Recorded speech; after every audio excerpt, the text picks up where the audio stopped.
جو بندہ بک جائے، جو پارٹی پیسے لے، وہ ان پارٹیوں کے لیڈروں کے جنازے ایسے ہوتے ہیں جیسے ہمارا لیڈر کا ہوا۔ نواز شریف کی بیوی مری نہیں، کوئی جنازہ پڑھنے کے لیے بھی نہیں گیا۔ جمہوریت کے نعرے لگ رہے تھے، جمہوریت زندہ باد۔ ہمارے جنازوں میں تو لبیک کے نعرے لگتے ہیں۔ لوگ تو تمنا کرتے ہیں کہ یار جب میں مروں تو لبیک والوں کو وہ لبیک کے نعرے لگائیں اور میں لبیک کہتا ہوا قبر میں جاؤں۔ یہ ہماری خوش نصیبی ہے۔ کوئی ہمارے آگے جا کر یہ جی لبیک کا نعرہ جی کہاں لکھا ہوا ہے؟ جی ازل میں رب نے ہمارے نصیب میں لکھا تھا، تیرے نصیب میں نہیں لکھا، تو رب کے آگے بیٹھ کر رو کہ یا اللہ میرے نصیب میں لبیک کا نعرہ کیوں ہے؟ میرے نصیب میں بلے کا کیوں آیا، شیر کا کیوں آیا، تیر کا کیوں آیا؟ ہمارے گاٹے کیوں فٹ ہوتے ہو؟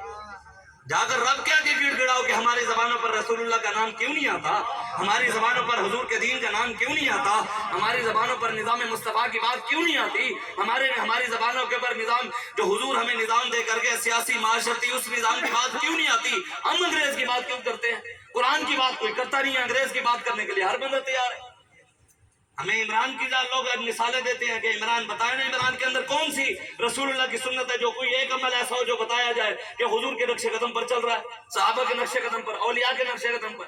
ایک بندہ کھڑا ہو کر ہمارے لیڈر ہمارے وہ تصویریں کھینچواتے ہیں، سڑک پہ کھڑے ہو کر مصلی بچھا کر نماز پڑھتے ہوئے یوں کھڑ جاتے ہیں، پیر مسلح پر نہیں ہوتے، پیر آدھے سڑک پر آدھے اس کے اوپر، تصویر کھینچواتے، کون کہتے ہیں دیکھو کیسا نیک حکمران ہے۔ اور جو ہمارے شیخ الحدیث اور مجدد دوران ہمارے بابا جی جنہوں نے کبھی یہ بھی نہیں کہا کہ ہم نمازی ہیں، نہ تصویریں کھینچوائی میں نماز پڑھ رہا ہوں، اور شیخ الحدیث بھی تھے، قرآن کے حافظ بھی تھے، مفسر بھی تھے، کون ان کے پیچھے کھڑی نہ ہو؟ تو قیامت والے دن تو ہر کوئی اپنے امام کے ساتھ ہے۔ قرآن کی نص قطعی ہے، نص قطعی سے ثابت ہے۔ اللہ تعالیٰ قرآن میں کہتا ہے کہ قیامت والے دن ہر کوئی اپنے لیڈر کے ساتھ ہوگا، ہر کوئی اپنے بڑے کے ساتھ ہوگا۔ جو عمران کا ماننے والا ہے وہ اس کے ساتھ ہوگا، جو نواز کا ماننے والا ہے وہ اس کے ساتھ ہوگا، جو زرداری کا ماننے والا ہے وہ اس کے ساتھ ہوگا۔ ہم امیر المجاہدین کے ماننے والے ہیں، قیامت والے دن ہم مان سے کہتے ہیں کہ ہم ان کے ساتھ ہوں گے۔